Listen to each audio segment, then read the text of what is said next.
یا واقعی یہ بہت بڑا یونیورسل ٹروتھ ہے کہ اللہ تعالیٰ نے دنیا میں جن کاموں سے روکا ہوا ہے وہی کام جنت میں انعام کے طور پہ آپ کو ملنے والے ہیں. ٹھیک ہے, جن جن چیزوں سے روک دیا ہوا ہے, تو سر وہ روکا اسی لیے ہے کہ تھوڑی دیر صبر کر لو, تمہاری انسٹنکٹ میں ان ساری چیزوں کی محبت میں نے ڈال دی ہے, لیکن اس کو پورا کرنے کا موقع یہ دنیا نہیں ہے, وہ آخرت ہے.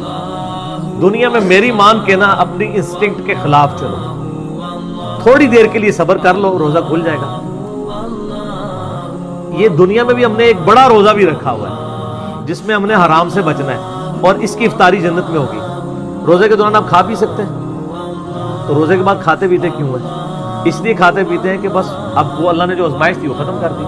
اس طریقے سے دنیا میں اللہ نے جن چیزوں سے روکا ہوا ہے یہ ساری چیزیں حلال ہو جائیں گی, لیکن یہ لال اس کے لیے ہوں گی جس نے روزہ رکھا ہوگا, اسی کی افطار ہوگا.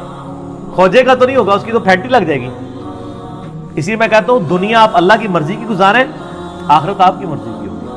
اور اگر دنیا آپ نے اپنی مرضی کی گزاری پھر آخرت آپ کی مرضی کی نہیں ہوگی, پھر ولیعوذ باللہ تعالی اللہ کی مرضی کی ہوگی جو اللہ کے وعدے ہیں اپنے پیغمبروں کے ذریعے کہ جو میرے نافرمان ہیں میں انہیں عذاب دوں گا. اللہم اجرنا من النار, اللہم اجرنا من النار, اللہم اجرنا من النار. سورہ آل عمران میں بھی ہے نا, زُيِّنَ لِلنَّاسِ حُبُّ الشَّهَوَاتِ مِنَ النِّسَاءِ, اور اس کے بعد کافی چیزیں اللہ نے گنوائی ہیں کہ اللہ تعالیٰ نے مزین کر دیا ہے انسان کے لیے, یعنی دنیا کی جو اٹریکٹفل چیزیں ہیں ان میں سے عورتیں ہیں, مال ہیں, بیٹے ہیں, سونا چاندی کے یعنی ڈھیر ہیں, اور نشان زدہ گھوڑے ہیں, برانڈڈ کاریں ہیں آج کل کے دور میں. تو یہ ساری کی ساری چیزیں اللہ تعالیٰ نے ان کی محبت ڈال دی ہے, لیکن یہ محبت اللہ کو کراس نہ کر جائے, لمیٹڈ رہے. ان لمیٹڈ ہوگی جنت, جنت میں زندگی بھی ان لمیٹڈ ہے, نعمتیں بھی ان لمیٹڈ ہے. یہاں تو پابندی آپ کے اوپر چیز ہوگی. تو یہ اللہ نے اس لیے رکھی ہیں کہ آپ کو جنت کی قدر ہی تب آنی تھی کہ جب آپ کے دل میں ان چیزوں کی طرف رغبت پائی جاتی ہو. اگر آپ کو پیاس ہی نہ لگے تو ٹھنڈے پانی کی رغبت کیا ہوگی؟ پیاس کے بعد ہی قدر آئے گی. تو دنیا میں اللہ تعالیٰ نے یہ ساری چیزیں جو اٹریکٹفل تھیں وہ رکھی, اس کے بعد اللہ نے آزمایا اس حد کو کراس نہیں کرنا, یہ حد کو کراس کرنے کا موقع تمہیں دوں گا اور ہمیشہ کے لیے دوں گا, بس تھوڑا سا روزہ رکھ لو, آخرت میں افطار کروا دوں گا. اور جب وہ افطار ہوگا تو پھر آپ جو مرضی کریں. قرآن پاک میں کئی جگہ ہے نا کہ جنت میں ہر وہ چیز ہے جو تم چاہو گے. صحیح بخاری مسلم میں حدیث ہے, جنت میں اللہ تعالیٰ فرماتا ہے میں نے اپنے بندوں کے لیے وہ نعمتیں تیار کر رکھی ہیں جو نہ کسی آنکھ نے دیکھی, نہ کسی کان نے سنی, نہ کسی کے دل پہ کھٹکا گزرا. تو نبی علیہ السلام نے سورہ السجدہ کی آیت تلاوت کی کہ میں نے اپنے بندوں کے لیے ان کی آنکھوں کی ٹھنڈک نعمتیں جنت میں چھپا کے رکھی. میں اکثر کہتا ہوں کہ انسان کے پاس سب سے بڑی جو خواہش ہے انسان کی, نمبر 1 یہ ہے کہ مجھے موت نہ آئے, نمبر 2 مجھے کوئی تکلیف نہ آئے, نمبر 3 میں بوڑھا نہ ہوں, ہمیشہ انجوائے کرتا رہوں ینگ ایج. یہی ہے نا 3 خواہشات. اگر یہ 3 چیزیں دنیا میں آپ کو مل جائیں تو سر خدا کو پھر کس نے رسپانس کرنا ہے؟ آپ سے میں بھی پوچھ لیتا ہوں, اگر آپ کو کوئی مصیبت پریشانی نہ آئے, آپ بوڑھے نہ ہو اور آپ کو موت بھی نہ آئے, تو خدا آپ کی ضرورت ہی نہیں.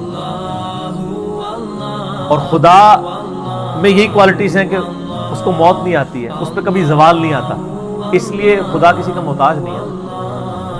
ہماری ضرورت خدا ہے لیکن ہم خدا کی ضرورت نہیں ہے. اللہ کہتا ہے میں غنی ہوں. اور جنت میں آپ کو یہ تینوں خواہشات اللہ نے جنت میں جاتے ہی جو آپ کو پہلے سمجھ لینا 3 جو تمغے ملنے ہیں نا وہ یہی ہیں. صحیح مسلم میں حدیث ہے, اعلان ہوگا جنتی ہو تو میں مبارک ہو. جنت میں انٹر ہوتے ہی آج کے بعد کبھی مرو گے نہیں, ہمیشہ زندہ رہو گے. اور بخاری مسلم میں حدیث ہے کہ موت کو مینڈے کی شکل میں میدان محشر میں لا کے قتل کر دیا جائے گا. جنتی خوش ہوں گے کہ اب موت آنی نہیں ہے, اور دوست کی کہیں گے وہ کاش ہمیں موت آ جاتی. دوسری خوشخبری ملے گی, صحیح مسلم میں حدیث میں الفاظ ہے, آج کے بعد کبھی بوڑھے نہیں ہو گئے, ہمیشہ جوان رہو. تیسری خوشخبری ملے گی, آج کے بعد کبھی تم بیمار نہیں پڑو گے, ہمیشہ تندرست رہو گے. 30 سال عمر ہوگی ہر جنتی کی اور 30 ہی رہے گی.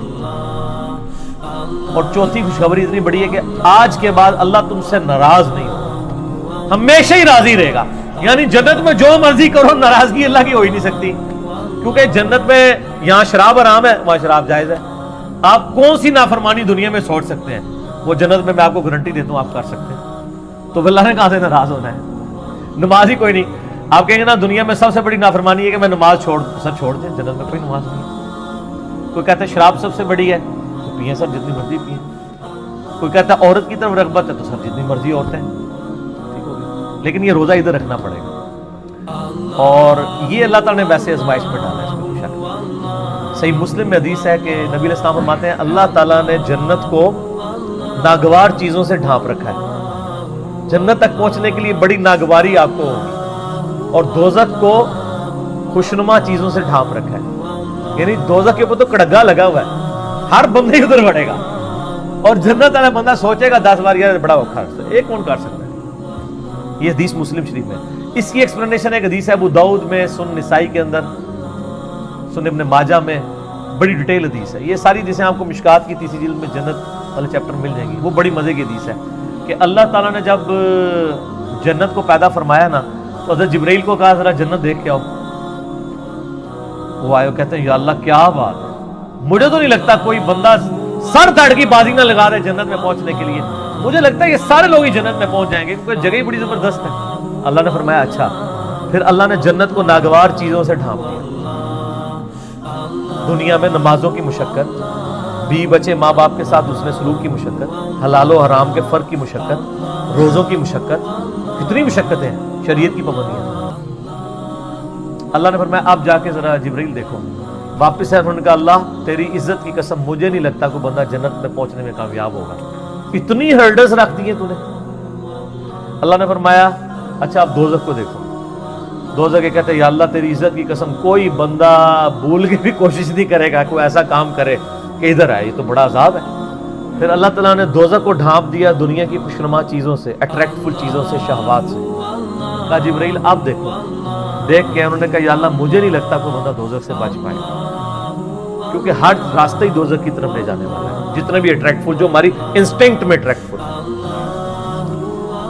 لیکن سب تھوڑا سا روزہ رکھ لیں سب کچھ ختم ہو جائے گا. صحیح مسلم میں حدیث ہے اللہ تعالیٰ دنیا میں جس نے یاشی کی زندگی گزاری ہوگی نا، قیامت والے دن اللہ تعالیٰ نا اس کو بلوائے گا اور کہے گا فرشتوں ذرا اسے ایک پھیرا لگاؤ نا دوزخ کا، کیونکہ دنیا بڑا کہا گیا ایک ہی پھیرا لگنا ہے.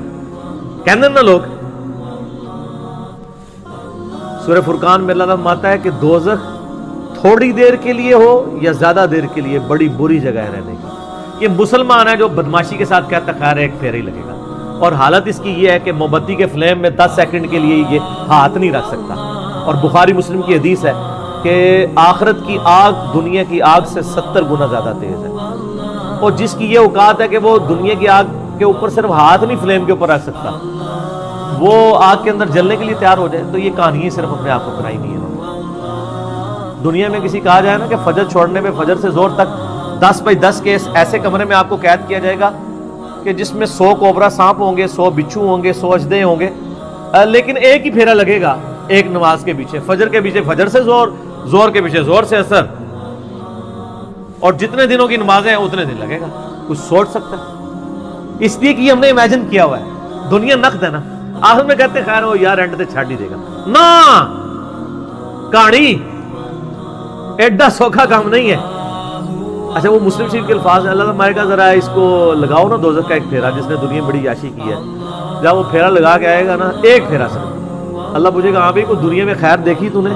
تو کہے گا یا اللہ تیری عزت کی قسم میں نے تو دنیا میں کوئی خیر کا ایک دن بھی نہیں گزارا. وہ پوری زندگی کی یاشی کافور ہو جائے گی ایک پھیرے پہ. پھر اللہ تعالیٰ ایک مفلس بندے کو بلائے گا جس نے دنیا میں حلال و حرام کی تمیز کر کے ڈر ڈر کے زندگی گزاری ہوگی. اللہ فرمائے گا فرشتوں ذرا اس کا حساب کتاب تو بعد میں کرتے ہیں، ذرا جنت کا ایک پھیرا لگاؤ. جنت کا پھیرا لگا کے اللہ تعالیٰ کہے گا دنیا میں کوئی مشکل، کہے گا یا اللہ کوئی مشکل نہیں، دنیا پوری تکلیف میں کاٹی ہوگی، لیکن وہ ایک پھیرا وہ ساری کی ساری دنیا کی تکلیف کو کافور کر دے. یہاں پہ بھی جو لوگ پوزیشن ہولڈرز ہیں، تو ہم خود بھی یعنی رہے الحمدللہ، یعنی اتنی محنت سے پڑھتے تھے یونیورسٹی میں، جب پوزیشن آتی تھی تو ہمیں اپنی وہ آج تو مجھے وہ راتیں بھی یاد نہیں ہیں جو ہم نے تکلیف کی کاٹی ہوئی ہیں، بلکہ یاد بھی نہیں کہ کبھی جو ہے وہ پڑھائی لکھائی کر کے تو کدھر تک. کیوں جی عارف صاحب یہ میرے سینئر ہے نا یونیورسٹی میں، ان کو پتہ ہے کہ جو یعنی کتنا مشکل پڑھائی والا معاملہ ہوتا تھا، تو لیکن آج ہمیں یاد بھی نہیں ہے، کیونکہ جب اینڈ رزلٹ مل جاتا ہے نا آپ اس پرانی تکلیف کو بھول چکے ہوتے ہیں. یہی آخرت کے معاملے میں بھی دنیا کی تکلیف کوئی تکلیف نہیں دے گی. اس لیے مسلم شریف کی حدیث ہے کہ دنیا مومن کے لیے قید خانہ ہے اور کافر کے لیے جنت ہے. قید خانے میں تو یاشی نہیں ہوتی سر، قید خانہ اس لیے کہ آپ نے اللہ کی مرضی کے مطابق چلنا ہے. تو یہ واقعی حقیقت ہے کہ اللہ تعالیٰ نے آخرت میں ہر وہ چیز رکھی ہوئی ہے جسے دنیا میں روک دیا. دنیا میں اس لیے روکا ہے کہ یہ وہ آزما رہا ہے آپ کو، آپ کے انسٹنکٹ میں اس کی محبت ڈال دی ہے، اٹریکشن ڈال دی ہے. اگر آپ کی اٹریکشن نہ ہوتی تو میرے بھائی آپ کو جنت میں یہ انعام ہی نہیں تھا لگنا. پیاس ہی نہ ہو تو ٹھنڈے پانی کی قدر کیسے آتی اور وہ پابندیاں لگاتی. اور سر اس حوالے سے میں آپ کو ایک آیت بتاتا ہوں. آیات تو سر اس کے اوپر اتنی ہے کہ میں گھنٹوں فی الودی بول سکتا ہوں. میرا مسئلہ نمبر 50 ہے دنیا کی مذمت، رزق حرام کی مذمت، دنیا پرستی کا انجام اور اس کا علاج. وہ آپ اگر دیکھیں اس میں نے قرآن حکیم سے کراس ریفرنس پہ 11 آیات کور کی ہیں اور 17 حدیث بخاری اور مسلم سے، جن میں نے ایک آیت یہ سورہ الزخرف کی بھی کی تھی، جس میں اللہ تعالیٰ نے ایک بڑا عجیب و غریب قرآن میں، جب میں نے یہ پہلی دفعہ آیت سنی تھی نا میں ہل گیا تھا کہ قرآن کس لیول کے اوپر جا کے چیزوں کو ڈسکس کرتا ہے. قرآن پاک میں چند حیران کن آیات میں سے یہ، اب آپ خود بھی حیران ہو جائیں گے یہ آیت سن کے. سورہ الزخرف، زخرف کہتے ہیں سونے کو، گولڈ. اس کی آیت نمبر ہے 33 آنورڈ. اعوذ باللہ من الشیطان ولولا ان یکون الناس امۃ واحدہ. اگر اس چیز کا خدشہ نہ ہوتا کہ سارے کافر ہو جائیں گے. ہائے ہائے ہائے ہائے، دنیا میں اتنی اٹریکشن ہے کہ اللہ تعالیٰ کہہ رہا ہے مجھے خدشہ تھا کہ دنیا میں اتنی اٹریکشن ہے کہ سارے ہی میرے منکر بن جائیں گے اگر میں دنیا والا معاملہ جو ہے وہ اس طرح ایکسپوز کر دیتا. وَلَوْلَا أَن يَكُونَ النَّاسُ أُمَّةً وَاحِدَةً، اگر یہ خدشہ نہ ہوتا کہ ساری انسانیت ہی ایک واحد امت اللہ کی منکر بن جائے گی. لَجَعَلْنَا لِمَن يَكْفُرُ بِالرَّحْمَنِ لِبُيُوتِهِمْ سُقُفًا مِّن فِضَّةٍ وَمَعَارِجَ عَلَيْهَا يَظْهَرُونَ. ہم رحمان کے کفر کرنے والے لوگوں کے لیے، اللہ کے دشمنوں کے لیے، ان کے گھر اور ان کے گھروں کی جو سیڑھیاں ہیں نا وہ چاندی کی بنا دیتے، اور ان کے گھروں کی چھتیں چاندی کی بنا دیتے کہ بھی جو اللہ کو نہیں مانے گا اس کا پورا گھر چاندی کا، یاشی کرے. تو سارے نے کہنا جی یہی کریے. اللہ میں ہمیں یہ خدشہ تھا کہ ساری کافر ہو جاؤ گے. کسی نے چوپ دا روزہ نہیں رکھنا. آگے چلیں. وَلِبُيُوتِهِمْ أَبْوَابًا وَسُرُرًا عَلَيْهَا يَتَّكِئُونَ، اور ان کے جو گھر ہیں، گھروں کے دروازے اور وہ جو ان کے تخت جن پہ وہ تکیے لگاتے ہیں، سب کے سب یعنی چاندی کے، وزخرفا، اور سونے کے بنا دیتے ہیں. سونے چاندی کے مکان ہو جاتے ہیں لوگوں کے. جو کافر ہونے کا اعلان کرتا ہے نا ساتھ ہی اس کا مکان سونے کا بنا. ویسے آپ امیجن کر لیں آج جو لوگ یہاں پہ اپنا مذہب بدل کے دوسرے ملکوں میں جا کے پولیٹیکل اسائلم لے لیتے ہیں، ان سے یہ بعید تھا. اللہ تعالیٰ ہمارے، اگر ہمیں یہ خدشہ نہ ہوتا کہ ساری کافر بن جاؤ گے تو ہم کہتے ہیں کہ جو کافر ہے اس کے گھر سونا چاندی کا، اس کی چھتیں، گھر، سب کچھ یاشی کرو. وَإِن كُلُّ ذَلِكَ لَمَّا مَتَاعُ الْحَيَاةِ الدُّنْيَا، لیکن یہ سب نعمتیں دنیا کا متاع ہیں. وَالْآخِرَةُ عِندَ رَبِّكَ لِلْمُتَّقِينَ، آخرت یاد رکھنا صرف پرہیزگاروں کے لیے اللہ کے. دنیا میں تو نیک آدمی امیر ہو بھی سکتا ہے، غریب بھی ہو سکتا ہے، مفلسی کی زندگی بھی ہو سکتی ہے، یاشی کی زندگی بھی ہو سکتی ہے. آخرت میں ایسا نہیں. اس لیے میں کہتا ہوں آخرت آپ کے اختیار میں ہے، دنیا اللہ کے اختیار. دنیا سے مراد جو آپ کی ڈیسٹنی میں معاملہ ہے، آخرت اللہ کے جو رکھی ہے وہ آپ کے اختیار میں رکھ دی ہے. آپ آخرت کامیاب کروا سکتے ہیں. دنیا میں کوئی کتنی محنت کر لے الٹیمیٹلی ناکام تو ہو سکتا ہے نا وہ، لیکن دنیا میں آپ اللہ کے لیے محنت کر لیں، میں آپ کو گارنٹی دے دوں کوئی ناکامی نہیں. اللہ تعالیٰ نے قرآن پاک میں کئی جگہ فرمایا کہ اللہ تعالیٰ وعدہ خلافی نہیں فرمائے گا. مومنین کے ساتھ جو اللہ تعالیٰ نے وعدے کیے ہیں وہ وعدے پورے کرے گا. اللہ تعالیٰ پیغمبروں کو، ان کے ماننے والوں کو قیامت دن رسوا نہیں ہونا. تو سر آخرت آپ کے ہاتھ میں بنائیں، مایوس نہ ہو. مایوسی سے جو چیز آپ کو چھڑواتی ہے وہ اللہ کا تصور ہے. دنیا میں کوئی ناکام بھی ہو جائے، فٹ پاتھ پہ لاوارث لاش، تو اس کی پڑی ہو، کوئی دفنانے والا نہ ہو، کوئی فرق نہیں پڑتا۔ اگر اس نے اللہ کے لیے زندگی گزاری ہے تو جنت میں پہنچ چکا۔ اور دنیا میں کسی کے لیے بہت مہنگا مقبرہ بنا دیا جائے، اس میں ایئر کنڈیشن بھی کوئی لگوا دے، اس کے لاش میں تعفن ہونے سے نہیں اس کو روک سکتا۔ لاش بھی کوئی تعفن ہونے سے روک بھی لے، اس پہ جو عذاب جو آپ کو نظر نہیں آ رہا وہ کوئی ٹال نہیں سکتا۔ تو آخرت آپ اپنی مرضی کی کر سکتے ہیں اگر دنیا آپ اللہ کی مرضی کی گزاریں، لیکن اگر آپ نے دنیا اپنی مرضی کی گزاری سر پر ولیعوذ باللہ تعالی اتنا سخت معاملہ ہونے والا ہے۔ میں اس پہ آپ کو ریکمینڈ کروں گا، میرا ایک لیکچر ہے مسئلہ نمبر 196، میری زندگی کا اہم ترین لیکچر ہے، کاش میں دنیا میں واپس جا سکتا۔ ایک دفعہ وہ لیکچر دیکھ لیجیے، قرآن پاک کی کئی آیات میں نے اس میں کراس ریفرنس کے طور پہ کور کی، کاش میں دنیا میں واپس جا سکتا۔ یہ قرآن کی آیات ہے کہ دوست کی جب دوزخ میں پہنچے گا نا تو کہے گا کاش ایک موقع مجھے مل جائے کہ میں دنیا میں واپس جا جاؤں۔ زندگی ایسا خطرناک جوا ہے کہ اس سے بڑا خطرناک جوا کوئی نہیں ہے۔ دنیا میں آپ کو جوا ہار بھی جائیں، یعنی میں اس دوسرے معنوں میں کہہ رہا ہوں جائز نہیں ہے، تو جیتنے کے پھر بھی چانسز ہیں۔ زندگی کی بازی جو ہار گیا نا، وہ ادھر تو نہ سپلی ہے نہ آپ دوبارہ پیپر دے سکتے ہیں۔ جو جیت گیا وہ جیت گیا، جو ہار گیا وہ ہار گیا۔ اس لیے کہا گیا قرآن پاک میں یوم التغابن، جیت اور ہار کے فیصلے کا دن ہے قیامت کا دن۔ بہت سیریس معاملہ ہے، بہت زیادہ سیریس ہونے کی ضرورت ہے، اور اس کو اپنے دماغ پہ سوار کرنے کی ضرورت ہے۔ میں آپ سے سوال کرتا ہوں کہ 1 ارب روپیہ کسی کے پاس ہو اور اسے کہا جائے کہ 1 روپیہ اس میں سے مجھے دے دو، باقی تم رکھ لو، وہ فائدے میں ہے یا وہ شخص جو کہ میں نے 1 روپے کی حفاظت کرنی ہے چاہے ارب روپیہ باقی مجھ سے جاتا رہے، وہ عقل مند ہے؟ تو سر دنیا کی زندگی تو 1 روپیہ بھی نہیں ہے اربوں سال کی زندگی کے مقابلے پہ، یہ 1 سال بھی نہیں بنتا، اور یہ تو قیامت کے مقابلے میں 3.5 منٹ کی زندگی ہے۔ قیامت کا دن 50,000 سال کا دن ہے، اور اگر ایوریج لائف آپ کی 60 سال بھی لگائی جائے، 60 سال کا کمپیریزن قیامت کے دن کے ساتھ 3-3.5 منٹ ہوتا ہے۔ اور صحیح مسلم کی حدیث ہے کہ نبی الاسلام نے فرمایا کہ آخرت اور دنیا کی مثال اس طرح ہے کہ تم میں سے کوئی شخص سمندر میں انگلی ڈبوئے، اس کے ساتھ جو پانی لگے وہ دنیا کی زندگی ہے، اور آخرت انفینٹ لائف۔ یہ میری باتیں ان لوگوں کو زیادہ سمجھ آ رہی ہوں گی جن کی داڑھیاں سفید ہو چکی ہوئی ہیں، تھوڑی بہت تو میری بھی ہو گئی ہے۔ جو 60+ بخاری مسلم میں حدیث ہے نا کہ اللہ تعالیٰ نے جس کو 60 سال عمر دے دی اس پہ اللہ نے حجت تمام کر دی، اس کا کوئی ایکسکیوز باقی نہیں رہے گا اللہ کے پاس۔ ویسے تو 40 والے کا بھی نہیں ہے، لیکن 60 والے کا کہ پتر تو گل بھی نہیں کرنی، تھوڑے سب سمجھنے کے لیے، بات پہنچانے کے لیے کوئی بات سمجھ سکتا تھا تو، لیکن یہاں ہم نے یہ دیکھا ہے جو کوئی بوڑھا ہوتا ہے تو ہی اس کی وہ خواہشات جوان ہوتی ہیں۔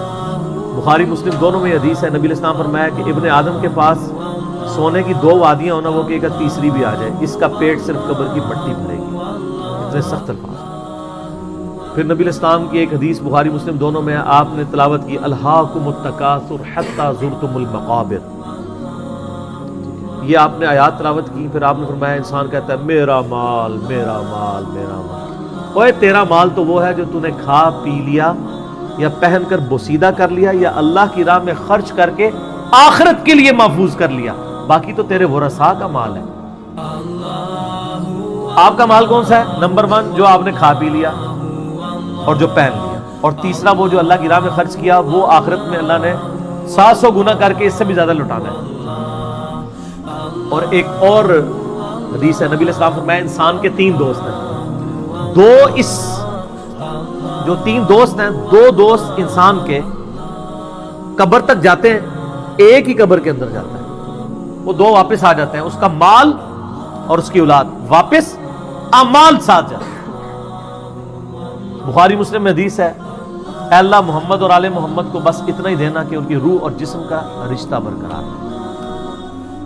سر جو آج حدیث بھی ہے سورہ تحریم میں، بخاری مسلم میں الفاظ ہیں، حضرت عمر حضور کو ملنے کے لیے گئے، جسم پہ چٹائی کے نشانات تھے، رونا شروع کر دیا کہ کیسر و کسرا دنیا کے مزے لوٹ رہے ہیں اور آپ اللہ کے پیغمبر ہو کے اس فقر کی زندگی میں۔ آپ فرمایا لگتا ہے عمر تیرے پہ حقیقت دنیا کی ابھی بھی نہیں کھلی، حضرت عمر پہ اس بات پہ ڈانٹ. یار یہ حضرت عمر کی خواہش کتنی معصومانہ سی خواہش تھی کہ یار میری نبی کے جسم کے اوپر والے حصے پہ کپڑا تو کم از کم ہوتا, بسترا تو ایک نرم ہوتا, کپڑا بھی نہیں تھا تبھی جسم پہ چٹائی کے نشان دیکھے. اس معصومانہ خواہش پہ بھی ڈانٹ پڑ گئی کہ یار تجھے دنیا کی سمجھ نہیں ہے یہ بھی, کیا تو نہیں چاہتا کہ کیسر و کسرا دنیا کے مزے لوٹے اور ہم آخرت کی سعادت. یہ ٹریننگ نبی علیہ السلام نے صحابہ کرام کی تھی. لیکن یہ عجیب معاملہ ہے کہ جس دین میں اتنا زہد ہو, دنیا کو 3 طلاقیں دی ہوئی ہوں, اس دین کے ماننے والے دنیا کے کتے بن چکے ہیں اور وہ مال کمانے کے لیے کچھ بھی کرتے ہیں. بڑی حیران کن جن کے پیغمبر کی اتنی زہد کی تعلیمات ہوں, انہوں نے اتنا کچھ سکھایا ہوا. یہ تو ایک ایسا ٹاپک ہے نہ ختم ہونے والا ہے, اس پہ گھنٹوں بولا جا سکتا ہے. اسی پہ اکتفا کرتا ہوں کہ یقیناً اللہ تعالیٰ نے جو نعمتیں دنیا میں رکھی ہیں اور ان نعمتوں کو بڑا لمیٹڈ رکھا ہے اور کئی معاملات میں روک دیا ہے, وہ انعام کے طور پہ ملیں گی. تو یہ روزہ انشاءاللہ جنت میں جا کے افطار کریں گے انشاءاللہ, نبی صلی اللہ علیہ وآلہ وسلم کے ساتھ انشاءاللہ.